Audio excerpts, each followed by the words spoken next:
Item ಯಾವುದೇ ಇರಲಿ try ಮಾಡಿ ಆಚಿ ಚಿಕನ್ ಮಸಾಲಾ. ಆಚಿ ಚಿಕನ್ ಮಸಾಲಾ. ನೀವು ಮಾತಾಡುವಾಗ ಇಲ್ಲಿ ಗಂಟ ಬರ್ತಾ ಇದೆ ಅಳು.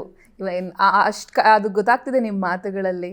ನಿಮಗೆ ಇವ್ರ ಜೊತೆ ಜಾಯಿನ್ ಆದಾಗ ಹೇಗೆ ಅನಿಸ್ತು? ಈಗ ಇವ್ರ ಮಾತುಗಳನ್ನು ಕೇಳುವಾಗ ಆ್ಯಂಡ್ ನಾವು ಗಮನಿಸ್ತಾ ಇದ್ದೀವಿ, ನೀವು ಹೇಗೆ ಓಡಾಡ್ತಿದ್ದೀರ ಅವ್ರ ಜೊತೆ, ಪ್ರತಿಯೊಂದು ಕಡೆಯೂ ಕೂಡ ಕಾಣಿಸ್ಕೊಳ್ತಾ ಇದ್ದೀರಾ, ನನ್ನ ಸಿನಿಮಾ ಅಂತ ನಿಂತ್ಕೋತಿದ್ದೀರಾ. ಇವಾಗ ಹಂಗಿಲ್ಲ, ನಾವು ನೋಡ್ದಂಗೆ ಕೆಲ ಹೀರೋಯಿನ್ಗಳು ಆಯ್ತಾ ಮುಗೀತಾ ಅಷ್ಟೇ ಅನ್ನೋ ಥರ ಇರ್ತಾರೆ. ಬಟ್ ನೀವು ಹಂಗೆ ಮಾಡ್ತಿಲ್ಲ, ಯಾಕಂದರೆ ನಿಮಗೆ ಗೊತ್ತು ಅದರೊಳಗೆ ಏನಿದೆ, ಅವ್ರ ಎಫರ್ಟ್ ಏನು, ಇಡೀ ನಿಮ್ಮ ಎಫರ್ಟ್ ಏನು ಅಂತ. ನಿಮ್ಮ ಮೊದಲ ರಿಯಾಕ್ಷನ್ ಮ್ಯಾಮ್? ಅಂದರೆ ಖುಷಿ ಇದೆ. ಪ್ರತಿಯೊಬ್ಬರು ತಂಡದಲ್ಲಿ ಈ ಸಿನಿಮಾ ಗೆಲ್ಲಬೇಕು ಅನ್ನೋ ಒಂದೇ ಒಂದು ಕಾರಣಕ್ಕೋಸ್ಕರ ಇಷ್ಟು ಕಷ್ಟಪಡ್ತಾ ಇರೋದು. ಅಯ್ಯೋ ಬಿಡಪ್ಪ ಏನೋ ಆಗುತ್ತೆ, ಸಿನಿಮಾ ಇಲ್ಲಿವರೆಗೂ ತಂದು ನಿಲ್ಸಿದ್ದೀವಿ ಅಂತ ಬಿಟ್ಬಿಟ್ರೆ ಅಷ್ಟೇ. ಆದರೆ ಏನಂದರೆ ಅವ್ರು ಬಿಟ್ಟರೆ ಇನ್ನೊಬ್ರು ಯಾರೋ ಬರ್ತಾರೆ ಆ ಜಾಗಕ್ಕೆ ತುಂಬಕ್ಕೆ. ಬಟ್ ಯಾರೂ ಅದು ಮಾಡ್ತಾ ಇಲ್ಲ ನಾನು ಸಿನಿಮಾ ಇದನ್ನ ಲಾಸ್ಟ್ವರೆಗೂ 27th ನಮ್ಮ ಕೈಲಿ ಎಷ್ಟು ಇದನ್ನು ಪುಷ್ ಮಾಡೋಕ್ಕಾಗುತ್ತೋ ನಾವು ಮಾಡೋಣ. ಇರೋದು ಇನ್ನೊಂದು 2 ವಾರ ಅಷ್ಟೇ, 2 ವಾರ ಅದು 10 days ಇದೆ ಸಿನಿಮಾ ರಿಲೀಸ್ಗೆ. ಅಷ್ಟು ನಾವು ಎಷ್ಟು ಪುಷ್ ಮಾಡೋಕ್ಕಾಗುತ್ತೋ, ಎಷ್ಟು ಅದನ್ನು ರೀಚ್ ಮಾಡ್ಸೋಕ್ಕಾಗುತ್ತೋ ಜನಕ್ಕೆ, ಅದನ್ನು ನಾವು ಮಾಡೋಣ ಅನ್ನೋ ಅದು ಒಂದೇ ಇಂಟೆನ್ಷನ್ ಇರೋದು. ಯಾಕಂದರೆ ಒಂದು ಒಳ್ಳೆ ಸಿನಿಮಾ ಆಗಿದೆ, ತುಂಬ ಕ್ರಿಸ್ಪ್. ಅಂದರೆ ಎಲ್ಲೂ ಸಿನಿಮಾದಲ್ಲಿ ಲ್ಯಾಗ್ ಅನಿಸಿಲ್ಲ, ತುಂಬ ಕ್ರಿಸ್ಪಾಗಿ ಎಡಿಟ್ ಆಗಿದೆ. ಆ ಊರು ಏನು ತೋರಿಸಿದಾರಲ್ಲ ಭಾಳ ಬ್ಯೂಟಿಫುಲ್ಲಾಗಿ ತೋರಿಸಿದ್ದಾರೆ ಊರನ್ನ, ಕ್ಯಾರೆಕ್ಟರ್ಸ್ನಾಗಿರ್ಬೋದು. ಯಾಕಂದರೆ ನಂಗೆ ಮುಂಚೆ ಶೂಟ್ ಆಗಿರೋದು ನನಗೆ ಗೊತ್ತಿಲ್ಲ, ನಾನು ನೋಡಿಲ್ಲ ಯಾವತ್ತೂ. ನಾನು ಫಸ್ಟ್ ಟೈಮ್ ಸಿನಿಮಾ ನೋಡಿದಾಗಲೇ ನಾನು ಇಡೀ ಸಿನಿಮಾ ನೋಡಿದ್ದು. ಯಾಕಂದರೆ ನನ್ನ ಪೋರ್ಷನ್ ಶೂಟ್ ಆಗಿದ್ದು ನನಗೆ ಅದು ಮಾತ್ರ ಗೊತ್ತು. ಅದು ಬಿಟ್ಟು ಮುಂಚೆ ಶೂಟ್ ಆಗಿರೋದು ಅಥವಾ ನಾನು ಇಲ್ಲದೇ ಇದ್ದಾಗ ಶೂಟ್ ಆಗಿರೋ ಪೋರ್ಷನ್ಸು ಅದ್ರ ಬಗ್ಗೆ ನನಗೇನೂ ಅದ್ರ ಬಗ್ಗೆ ಗೊತ್ತಿರಲಿಲ್ಲ. ಅದರಲ್ಲೊಂದು ಡ್ರೀಮ್ ಸೀಕ್ವೆನ್ಸ್ ಬರುತ್ತೆ ವಿಲ್ಲನ್ದು, ಅದು ಎಷ್ಟು ಚೆನ್ನಾಗಿ ಮಾಡಿದ್ದಾರೆ ಅಂದರೆ ಆ ಡ್ರೀಮ್ ಸೀಕ್ವೆನ್ಸು ಒಂಥರ ಅದು ವಿಜುವಲೈಸೇಷನ್ ಏನಿದೆ ಆ ಡ್ರೀಮ್ ಸೀಕ್ವೆನ್ಸ್ದು ತುಂಬ ಚೆನ್ನಾಗಿದೆ. ಆಮೇಲೆ ನಾವು ಸಿನಿಮಾ ನೋಡ್ಕೊಂಡು ಬಂದಮೇಲೆ ನಮ್ಮಪ್ಪ ಅದನ್ನ ಹೇಳ್ತಾ ಇದ್ರು. ಅಂದರೆ ಅದು ಅವ್ರ ತಲೆಯಲ್ಲಿತ್ತು ಆ ಡ್ರೀಮ್ ಸೀಕ್ವೆನ್ಸ್ ಎಷ್ಟು ಚೆನ್ನಾಗಿ ಮಾಡಿದ್ದಾರೆ ಅದನ್ನು. ಅದು ನೀವು ಒಂದ್ಸತಿ ಅನಿಸುತ್ತೆ, ಓ ಅಂದರೆ ಈ ಕಾರಣ ಇದು ಏನಕ್ಕಾಯ್ತು ಅದು ಡ್ರೀಮ್ ಸೀಕ್ವೆನ್ಸು ಅಂತ. ಅದಲ್ಲದೆ ಅವರು ಸಂಪತ್ ಸರು ಅವರು ಆ ಇಡೀ ಕ್ಯಾರೆಕ್ಟರ್ನ ಅವ್ರು ತೊಗೊಂಡಿದ್ದಾರೆ. ನನಗನ್ನಿಸ್ತು ಈ ಥರ ನಿಜವಾಗ್ಲೂ ಯಾವಾಗಲಾದರೂ ಒಂದು ಕ್ಯಾರೆಕ್ಟರ್ ಈ ಥರ ಒಂಥರ ಅದ್ರ ಆ ಕ್ಯಾರೆಕ್ಟರಲ್ಲಿ ಒಂದು ಏನೋ ಒಂದು ವಿಲ್ಲನ್ ಅಂತ ಕ್ಯಾರೆಕ್ಟರ್ ಬಂದಾಗ ಯೂಶಲಿ ಏನಾಗುತ್ತೆ, ವಿಲ್ಲನ್ನ ಒಂಥರ ದೊಡ್ಡದಾಗಿ ತೋರಿಸ್ತಾರೆ ಏನೋ ಒಂಥರ. ಈ ಕ್ಯಾರೆಕ್ಟರ್ ಆ ಥರ ಅಲ್ಲ, ಬಟ್ ಆ ಕ್ಯಾರೆಕ್ಟರಲ್ಲಿ ಅದು ನೋಡಿದ್ರೆ ಗೊತ್ತಾಗುತ್ತೆ.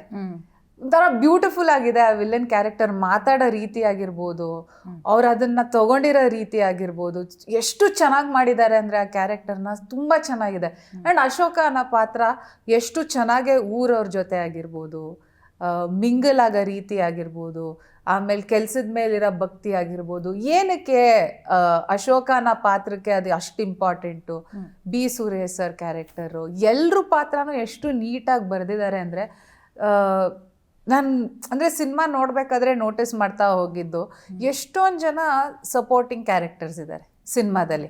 ಅಂದರೆ ನಾವೇನಿವಾಗ ಜೂನಿಯರ್ ಆರ್ಟಿಸ್ಟ್ಸ್ ಅಂತೀವಲ್ಲ, ಸಪೋರ್ಟಿಂಗ್ ಕ್ಯಾರೆಕ್ಟರ್ಸು ಅಲ್ಲ, ಅವ್ರನ್ನೂ ಬಿಡಿ, ನೆಕ್ಸ್ಟು ಜೂನಿಯರ್ ಆರ್ಟಿಸ್ಟ್ ಅಂತ 2 ದಿನ 3 ದಿನಕ್ಕೆ ಬರ್ತಾರೆ. ಜೂನಿಯರ್ ಆರ್ಟಿಸ್ಟ್ ಕ್ಯಾರೆಕ್ಟರ್ಸ್ ಇದೆ. ಆ ಜೂನಿಯರ್ ಆರ್ಟಿಸ್ಟ್ ಕ್ಯಾರೆಕ್ಟರ್ಸಲ್ಲೂ ಒಂದಿಷ್ಟು ಕ್ಯಾರೆಕ್ಟರ್ಸು ಸ್ಕ್ರೀನ್ ಮೇಲೆ ಒಂದೊಂದು ಸತಿ ತುಂಬ ಪ್ರಾಮಿನೆಂಟಾಗಿ ತೋರಿಸ್ತಾರೆ ಅವರನ್ನು. ಅದಾದಮೇಲೆ ಏನಕ್ಕೆ ಆ ಜೂನಿಯರ್ ಆರ್ಟಿಸ್ಟ್ ಕ್ಯಾರೆಕ್ಟರಲ್ಲಿ ಎಸ್ಟಾಬ್ಲಿಷ್ ಆದರು, ಏನಕ್ಕೆ ಆ ಪಾತ್ರನ ತೋರಿಸಿದ್ರು ಸ್ಕ್ರೀನ್ ಮೇಲೆ ಅನ್ನೋದಕ್ಕೆ ಅದಕ್ಕೊಂದು ಎಂಡ್ ಇದೆ ಆ ಸ್ಟೋರಿಲಿ.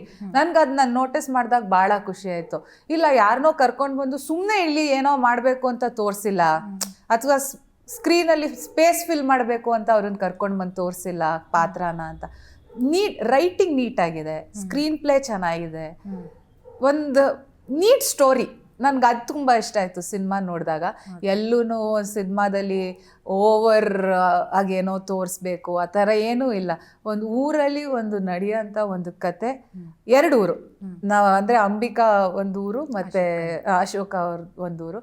ಸೊ ಆ ಊರು ಮಧ್ಯೆ ನಡೆಯೋಂಥ ಒಂದು ಕತೆ, ಅಲ್ಲಿ ಬರುವಂಥ ಕ್ಯಾರೆಕ್ಟರ್ಸು ಪ್ರತಿಯೊಬ್ಬರೂ ಅಂದರೆ ಆ 70s ಎರಲ್ಲಿ ಯಾರ್ಯಾರು ಇದ್ದರು ಅದನ್ನು ನೋಡಿದ್ರು ಊರನ್ನ ಆ ಟೈಮಲ್ಲಿ, ಅವ್ರು ಎಲ್ರಿಗೂ ರಿಲೇಟ್ ಆಗುತ್ತೆ. ಯಾಕಂದರೆ ಎಲ್ಲ ಅವ್ರು ನೋಡಿರ್ತಾರೆ ಸುತ್ತಮುತ್ತ ಆ ಥರ ಕ್ಯಾರೆಕ್ಟರ್ಸ್ನ ನೋಡಿರ್ತಾರೆ. ಅವ್ರು ಚಿಕ್ಕವ್ರು ಇರ್ತಾರಲ್ಲ, ಚಿಕ್ಕ ಮಕ್ಳಿದ್ದಾಗ ಅವ್ರಿಗೆ ಜ್ಞಾಪಕ ಇರ್ತಿಲ್ಲ, ಯಾರೋ ಒಬ್ರು ತಾತ ಇದ್ರಲ್ಲ, ವೈಟ್ ಕೂದಲು ವೈಟ್ ಗಡ್ಡ ಇತ್ತಲ್ಲ, ಯಾವಾಗಲೂ ಅದೇ ಥರ ಬಟ್ಟೆ ಹಾಕೊತಾ ಇದ್ರಲ್ಲ ಅಂತ ಆ ಥರ ಕ್ಯಾರೆಕ್ಟರ್ಸ್ ಎಲ್ಲ ಕಾಣಿಸುತ್ತೆ. ಅದನ್ನೆಲ್ಲ ರೀಕಾಲ್ ಮಾಡ್ಬೋದು.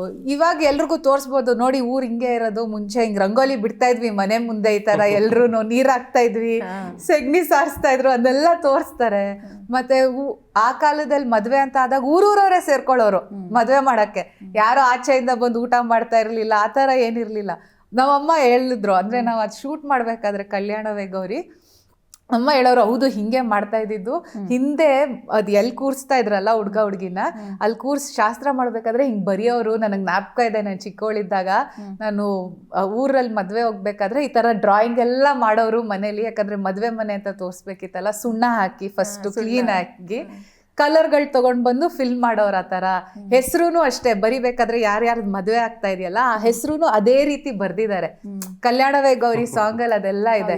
ಸೊ ಅಮ್ಮ ಹೇಳೋರು ಹಿಂಗೆ ಆಗ್ತಾ ಇದ್ದಿದ್ದು, 3 ಜನ ಎಲ್ಲ ಬರೋರು, ಅವ್ರ ಮನೆ ಮದ್ವೆ ಅಂತಾನೆ ಎಲ್ಲ ಅಡ್ಗೆ ಮಾಡೋರು, ಎಲ್ಲ ಮಾಡೋರು. ಹಾಗೆ ಅಂದ್ರೆ ಇಡೀ ಸಿನಿಮಾ ಹಂಗೆ ತಗೊಂಡೋಗಿದ್ದಾರೆ. ಸೊ ನನ್ಗದು ತುಂಬಾ ನಂಗೆ ಇಷ್ಟ ಆಯ್ತು.